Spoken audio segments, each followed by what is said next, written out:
Coming up on this week's GCN Racing News Show, crashes, crosswinds and climbs all feature in the opening week of the Giro d'Italia, but the GC is still wide open. We'll be taking a look at 5 key things we've learned from the opening 9 stages, but we'll also look back at the women's one-day races from Spain, controversial sprint finishes at the Tour of Hongrie, another early celebration, this time at Tro Bro Leon, the Mallorca Challenge races, and celebrate the return of Tom Dumoulin.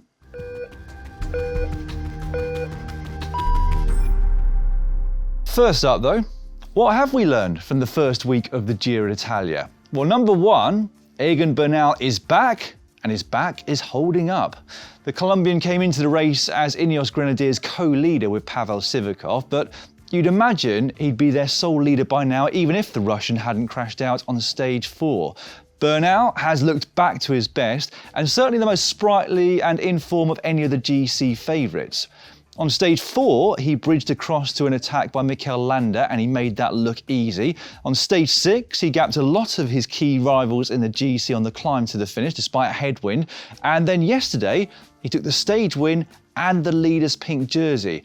I'd say it was more of a left jab than a complete knockout blow, but the way he sprinted to the line in the big ring certainly sent out a very clear message to his rivals. He's shown himself to be the man to beat, even if we are yet to hit the very high mountains. He is only the 5th Colombian rider to wear the Maglia Rosa at the Giro d'Italia. One of the other 4, Nairo Quintana, currently remains the only other Colombian winner. We've got a long way still to go to Milan, of course, but Bernal is looking good to become the 2nd. The question remains, though, as to how his back is going to hold out over 3 weeks, but so far, so good. We also learned that Remco Evenepoel never ceases to surprise, even if nothing he does is ever a surprise. And yes, I know that makes no sense, but you know what I mean. As things stand, he is Bernal's closest rival on the general classification, and I'd say he's ridden a relatively understated but also very solid race so far, and looks like he'll head into the first rest day sitting in 2nd place overall. Not bad for a 21-year-old riding his first Grand Tour after 9 months off through injury. Now, we understand from an article written last week by his team boss, Patrick Lefevre, that he's currently 4.5 kilograms lighter than when he won his last race, the Tour of Poland, last August. And given that he was 65 kilograms before, that would represent an increase of around half a watt per kilo at threshold if he's managed to maintain the same power. Now, I'd say that we can expect the unexpected when the race heads into the high mountains, but with Evenepoel, nothing is really unexpected or indeed surprising. What we do know is that he is going into the unknown. He's never done so many back-to-back days of racing as he's done by this point, and we're not even halfway through the race just yet. We were also reminded, unfortunately, that crashes are always going to be part and parcel of pro racing. Whatever safety measures are put into place over the coming years, if you've got 180 cyclists in close proximity at warp speed, there are always going to be some unfortunate incidents. Stage 4 saw 2 of those, and it took 4 riders out of the race. Pavel Sivakov was one of those. He crashed alone, but then in the closing kilometres, 3 riders crashed into a marshal warning of a traffic island, and all 3 went home. Francois Bidard, plus stage winner Joe Dombrowski, and one of the favourites for pink, Mikel Landa. His team, Bahrain Victorious, managed to bounce back from that disappointment the very next day, with Gino Maida taking the win. But then stage 9 saw this very nasty fall for Matej Mohoric. He got things uncharacteristically wrong there, going into a corner on an early descent, locking up the back wheel and hitting the inside curb, which basically high-sided him off his bike. I think we all feared the worst for him, but thankfully, he got off relatively lightly. He took to social media last night to say that it was his bike and helmet that took most of the impact, no broken bones, and only minor concussion. So all things considered, I'd definitely say he's got off lightly, which we can all be very thankful for. Get well soon, Matej. Now, one crash that should never have happened, though, was this one from stage 6. The Bike Exchange team car driving into the back of Peter Seri of the Koenig Quickstep. Now, there were people who said it was a consequence of those new UCI rules which forbid riders throwing their jackets to the side of the road. Apparently, they were just trying to get one back from the commissaire's car. But I'm sorry, That was completely inexcusable. The drivers of the team cars should be keeping their eyes on the road at all times, whatever the circumstances. That driver in this case was Gene Bates, and I know he would have been incredibly upset with himself for that incident, but I think it served as a lesson to him and indeed to all the other riders in the convoy. Of course, mistakes can happen, but I do feel like this one could have been avoided. Bates was sent home from the race and Matt White, who was in the passenger seat, given a 2,000 Swiss franc fine. Thankfully, Seri wasn't too badly injured and was able to continue with the race, and he graciously accepted Bike Exchange's apology afterwards. Number 4 then, Attila Valter is now a name that we all know. He became the first Hungarian ever to wear the pink jersey when he went into it at the end of stage 6. At just 22 years of age, he is yet another bright young prospect that will no doubt be in the fight for some major wins over the next few years. He spent last season with Team CCC. Before that, he'd won the Queen stage of the Tour de Hongrie back in 2019. And he's another rider who spent his formative years competing off-road, in his instance in cross-country mountain biking. I've said it before, I'll say it again, it's a very exciting time to be a fan of pro cycling. I guess the same to a degree goes for Victor Lafay of Team Cofidis and Taco van der Hoorn of Intermarché Wanty Gobert. Names that most of us would not have been that familiar with before the start of the race, but names we know a lot about now. And I always love those news stories that write themselves during the Grand Tours. And finally, we learned that you should never count out the early breakaway. Bora Hansgrohe rode tirelessly to try and set up Peter Sagan for victory back on stage 3, but as mentioned, Taco van der Hoorn made a name for himself and he'd had other ideas. He had adopted almost every aero advantage he could, with narrow bars, skin suit and tape over his helmet vent amongst other things, but it was his legs that did most of the talking, and they helped him to his and his team's biggest ever win. That was definitely one of my favourite moments of the race so far. It's a sport that throws up so many nice surprises, isn't it, constantly? Okay, we will move on away from the Giro d'Italia now and over to the Basque country. The women's peloton reconvened there last week for a series of one-day races, the first of which was the Umakami Nafarioki Classicoa, a race that was held under some pretty torrid conditions, but that doesn't seem to matter in terms of what Annemiek van Vleuten can achieve. She made multiple attacks and finally managed to go clear of the rest of the field on the final climb with just over 4 Ks to go. And I'd say she was never seen again before the line, but she was. Demi Vollering came agonisingly close but couldn't quite catch her before they got there. The following day, we had the Navarra Women's Elite Classic, and there was Eliso Longo Borghini and Mavi Garcia who animated the final. They were caught with just over 2 Ks to go. Cue attack from Van Vleuten, but on this occasion, she didn't quite have it all her own way. She was caught in the closing kilometre by Ruth Winder and Arlenis Sierra, and it was the Cuban national champion, the team AR Monix, who took the win, her 37th as a pro. And I always love seeing Arlenis winning because her backstory is just so humbling and inspiring. Have a read online if you ever get the chance and you haven't done so already. It was turn of the world champion yesterday though. Anna van der Breggen winning the Gran Premio Ciudad de Eibar, coming home solo, 16 seconds clear of Van Vleuten, with Longo Borghini in 3rd. I did love this tweet from Eliso Longo Borghini after the stage yesterday though. A lady asked her for a photo, but as she went to pose for it, she then realised the lady was in fact asking her if she'd be kind enough to take a photo of the fan with Van der Breggen. Ouch. Meanwhile, up in Brittany, it was the 36th edition of Tro Bro Leon. Kind of the original modern gravel race, if that's not a contradiction in terms. The gravel tracks there, though, are far rougher than those that we see each year at Strade Bianche. Less roads and more farm tracks, I think. 26 of them in total over the course of a 207-kilometre race. Now, it's a race that I caught up with last night, and you can too on GCN Plus if you so wish. But if not, a short summary is coming now. So the winning move went inside the closing 25 Ks, and it would ultimately be a group of 4 who would contest the win, despite the best efforts of Uno X's Rasmus Tiller, who made contact with them just as they started the sprint to the line. Raising his arms aloft in celebration as he crossed the line was Connor Swift of Arkea Samsic. The only trouble was, he'd celebrated too early. Cue a long and agonising wait as the UCI commissaires studied the photo finish. I think we've been given third place for Baptiste Plancart. He's got it. Connor Swift is your winner.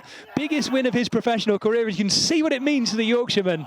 Look at that. The Arkea Samsic team there to celebrate as well in good number. Yes, thankfully for Swift, his wheel had just about crossed the line in front of Piet Allegaerts, the Belgian rider from Team Cofidis, and another Belgian, Baptiste Plancart of Intermarché Wanty-Gobert, rounded out the podium in third. That marks the biggest win of Swift's career since he beat Oliver Bridgewood in a 10-mile time trial last winter. Oh, lovely. It was also the first time there has been no Frenchman on the podium of Tro Bro Leon since the last time it took place in 2019. #stats, Killian Kelly would be proud. Another just slightly more interesting stat is that it had been 18 years since Philippe Gilbert had competed at the race. He finished second to Samuel Dumoulin all the way back in 2003, which was a year I took part in that race, believe it or not. Gilbert could only manage 11th yesterday. That is a long old career though, isn't it? I mean, 2003 feels like a lifetime ago. And I must admit, I hadn't realised that this is his 19th year as a pro. And by the time he retires at the end of next season, he'll have spent longer as a pro rider than not. Remarkable. Right, maybe that stat wasn't any better either. So I'm going to quickly move on to the Tour of Hungary. 4 of the 5 stages there finished in bunch sprints. Phil Bauhaus of Bahrain victorious, won on days 1 and 3. Jordi Meus of Bora Hansgrohe on stage 2, and then another Belgian, Ed Tjurns of Trek Segafredo on the 5th and final day. That sprint though was slightly controversial if you just look a little further back. Rudy Barbier taking his hands off the bars and literally pushing Mike Teunissen to the right at over 60 kilometers per hour. Teunissen, as you would expect, was still furious about the incident hours later, but Barbier then replied to him and accused him of acting like an 8-year-old on Twitter. Time to get the popcorn out at that point, I thought. But in all seriousness, again, no excuse for that kind of behaviour in a sprint. And once again, it is going to be interesting to see whether the UCI take any action, as they have done recently, incidentally, by handing a 2-month ban from competition to Nasser Bouhanni for that swerve that put Jake Stewart into the barriers at the Grand Prix Pays de la Loire back in March. Right, back to the racing though, and the overall classification was decided on stage 4. Caja Rural doing a great job in setting up their climber, Garcia, who attacked with just under 1,500 metres remaining. And it looked to be job done until Damien Howson took flight from behind, catching and passing the Colombian, who would have to settle for 4th behind Howson, Hermans and 19-year-old Antonio Tiberi of Trek Segafredo. And that was how the overall classification would also look after that 5th and final stage. My favourite moment of the race though was this one. Rudiger Selig checking his teammate Jordi Meus for signs of concussion after he'd crashed on stage 3. Now Selig is the same rider who rode back to check August Jensen, who crashed at the Scheldeprijs last year, and the same man who checked on Marcel Arager after a crash in the 2015 Dwars door Vlaanderen. Cycling needs more people like you, Rudiger. Right, we are going to move on again to what's coming up on GCN+. Now, of course, the Giro will resume on Wednesday after its first rest day, and it's not a stage you want to miss.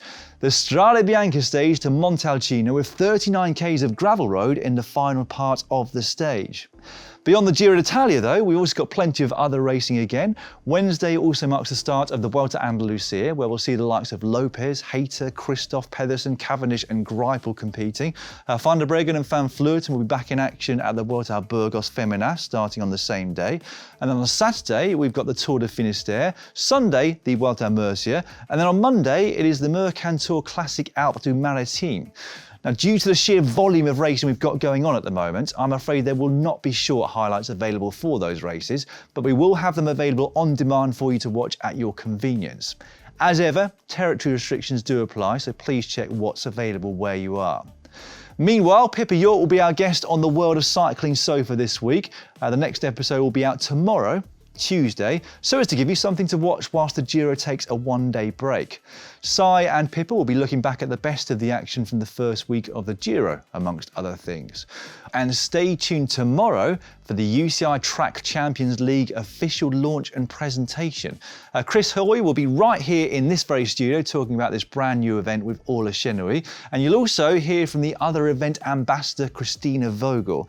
It's going to be live streamed on GCN Plus, as well as GCN Racing's YouTube YouTube and Facebook channels from 10 a.m. BST, so that's 11 a.m. CEST, or you'll be able to watch it on demand after that too. Right, just before we get on to the other racing-related news from last week, we've got more racing, 4 days in fact of it, over at the Mallorca Challenge, normally held in January but postponed this year until just last week. Now again, if you'd like to catch up with those races, they are available as short highlights on demand on GCN+, but I'll give you the results now. In the middle 2 days were the hardest really, Daya and Puerto Palenzo, the finished venues for them.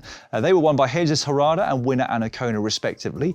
Ryan Gibbons had won the first stage in a 2-up sprint with Anthony Delaplace, whilst the final day into Port d'Alcúdia was won in a sprint finish by Andre Greipel. The gorilla is back. It's been almost 2.5 years since he last got to celebrate a win. That was at the Tropicala Amisa Bongo in January of 2019. But yesterday, he racked up his 157th career victory, coming to the line ahead of Alexander Kristoff. Great to see him back. Now in other news, it's also great to see Tom Dumoulin back. The Dutchman made that surprise announcement that he was taking a break from the sport just before the start of this season, and neither him nor us knew if he'd come back. The good news though is that his team Jumbo-Visma announced last week he'll make his competitive return at the Tour de Suisse, which starts just 1 week after the Giro d'Italia concludes. Now it appears unlikely that he'll be back at the Tour de France this year, given his lack of racing firstly, but also the fact they've already announced their squad for that race. But you would imagine the Olympic Games is going to be a big goal for him. Either way, just great to see him return from the sidelines, isn't it? Last time he did that, he won the Giro d'Italia, if you know what I mean. His teammate Wout van Aert has had his preparations delayed for the Tour de France. He's been forced to take some time away from training as he's recovering from appendicitis, although knowing him, his recovery won't take particularly long. And finally, the second round of the Mountain Bike World Cup took place at the weekend, and it was Tom Pidcock showing everyone else how it was done. He won the men's race by a full minute over Mathieu van der Poel, and that marked the first British win in a men's cross-country World Cup for 27 years. Meanwhile, in the women's race, it was Loana Lecomte who took her second straight World Cup victory in the space of just 8 days, this time beating Haley Batten of the USA. The 22-year-old incidentally had won the short track race on Friday. Right, that's all for this week. There's been a lot to get through. Hopefully we'll have your company for our live Giro d'Italia coverage for the rest of this week. And if you can only watch one of this week's stages live, make sure it's Wednesdays. It's going to be quite the spectacle. Hopefully see you then. Goodbye.